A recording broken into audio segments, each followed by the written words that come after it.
Hello again. I am located in House Lake in San Marcos. Previous week, we saw part of Santa Rosa's apartment. We knew one of the legends from Guatemala, which is the slaves. And today, we're gonna know more about the roots from Jutiapa's apartment, and also just one of the wonders that this apartment has for us, being this Atezcatempa Lagoon. Stay with me to see this video if you're looking to know more about Guatemala, or if you're planning to know which is the real experience about driving a motorcycle. I invite you to stay. After having left the limits of Santa Rosa, we drove along the route to the main point, the center of Jutiapa. Here is a warm land, not only because of the climate, but it is also for the people who live here. I can mention that on the route, after the experiences in Santa Rosa, I was a little tired and with a lot of uncertainty because I did not fully know if I could get to Chatun Park, located in Chiquimula, as the plans were to camp in the place, but life and the route had something different planned for me. In this apartment, I had the joy of seeing incredible landscapes, and as I said in the title of the video, a happiness surrounded by VIPERS.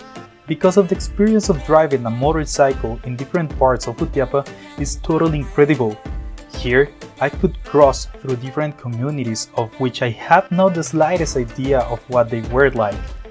Even today, after traveled these lands, I certainly cannot say that I already know this apartment, but quite the opposite, because the more kilometers I passed, the more the idea of looking for other destinations of returning to document well how life is in this apartment was coming to my mind.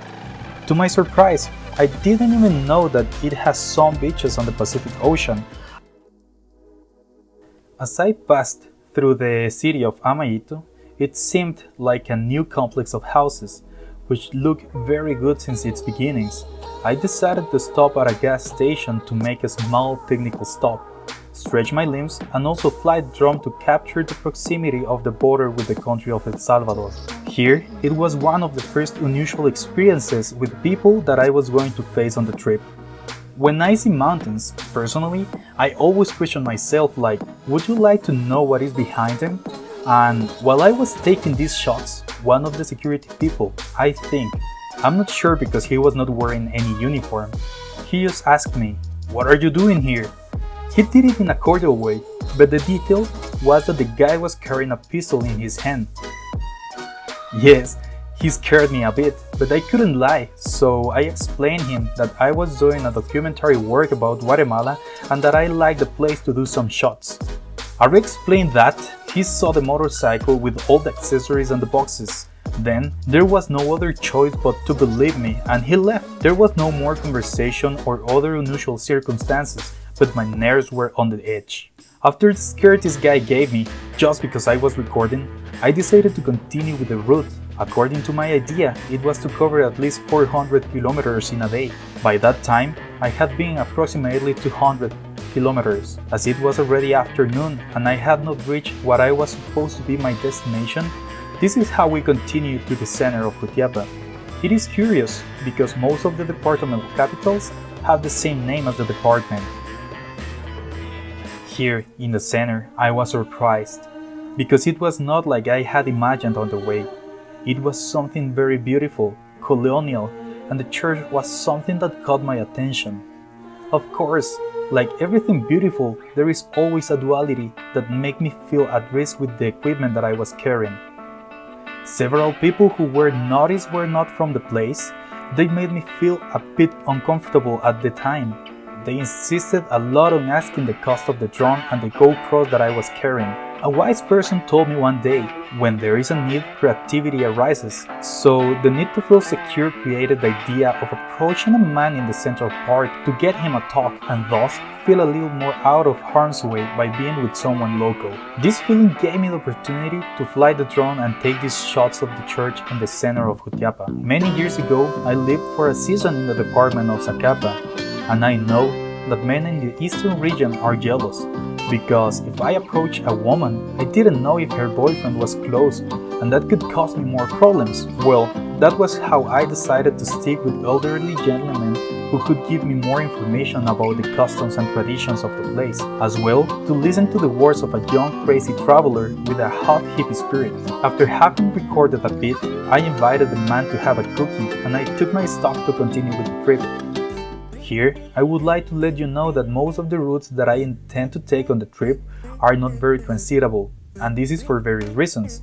First, I don't want to expose myself to being hit by a trailer because, to be honest, my bike is so very loaded, it is not going to respond in the same way as a high-engine bike.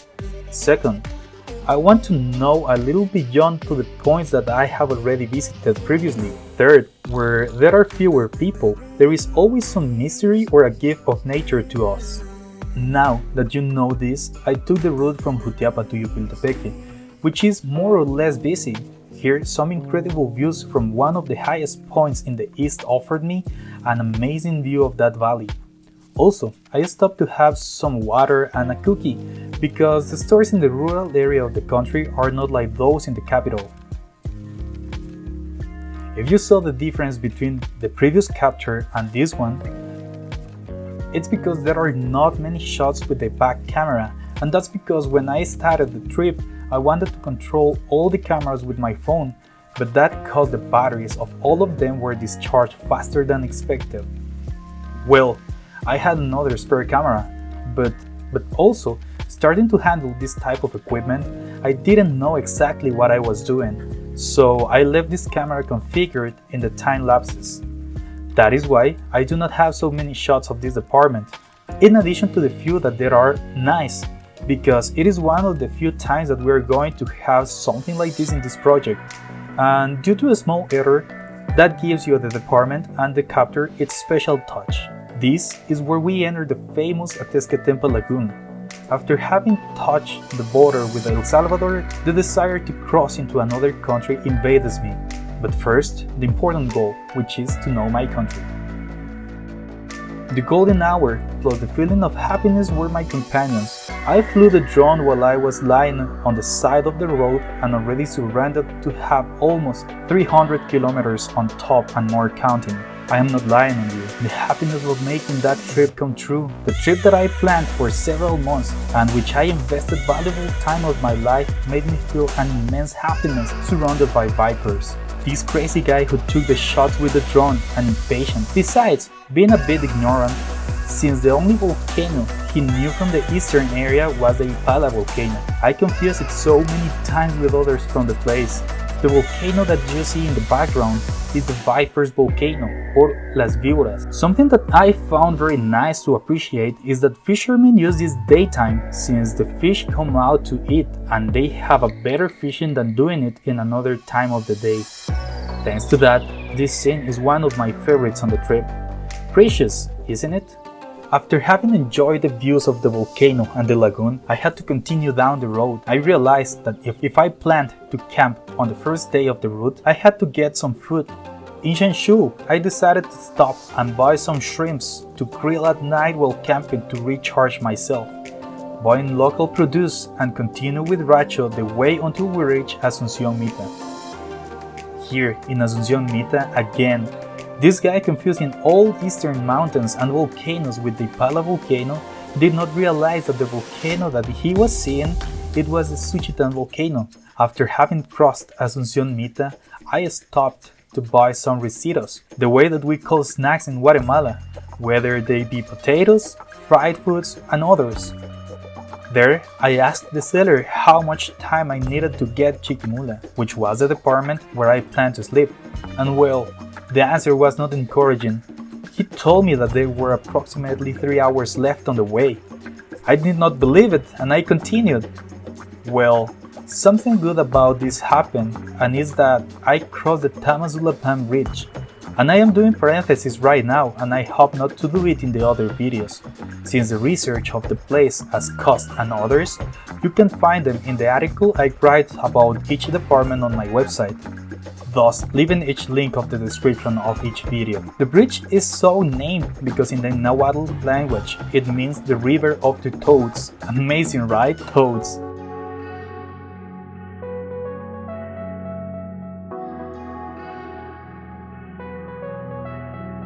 Night had already fallen, and I am not lying to you. Here I experienced a little fear again, and it was the first day on the route since I didn't know where I was. I didn't know where to stay to sleep, and the intention of staying in a motel. Well, it was a very tempting idea due to lack of conventional hotels or safe places to camp. The magic of Jutiapa and life took care of me. I was presented with a hotel in the middle of the road. Before leaving the limits of the department, I arrived at the gate and it was open. But yes, there was band music at full volume, SUVs and off-road vehicles in the place, plus many people with guns on their belts. Again, that same feeling and the same situation that happened when I was flying the drone in city of Amarillo. A person with a gun in his hand came out to me and asked me what I was doing in that place. As we say in Guatemala, well put, I answered him that I was traveling, and I asked him at the same time if there was a space to stay, as I didn't want to continue driving at night. When I explained that to the boy, his attitude was totally the opposite of how he had presented himself. He holstered the gun and told me to follow him to the reception. He was an extremely helpful person, as well as tentative to the few requests that I could make him. Since I did not arrive to the destination to be able to camp, he let me keep my shrimps in the refrigerator as well. I could taste my dinner today. When I am making the memories of the trip and writing these lines, I know that the place where I stayed is the Hotel and Tourist Center Via Mamira. It is familiar and it has swimming pools, accessible prices, and people who will be glad to receive you. I had my hamburger, as well as beer to rehydrate. The beers are so needed in the arid areas of Guatemala.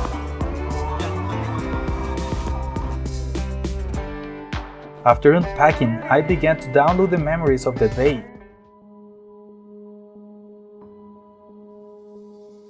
Rayos, está encargando de descargar las memorias y dejarlas limpias. In addition to charging the batteries for both the cameras and mines to continue with the route next day. That this route so far, it does not have a name.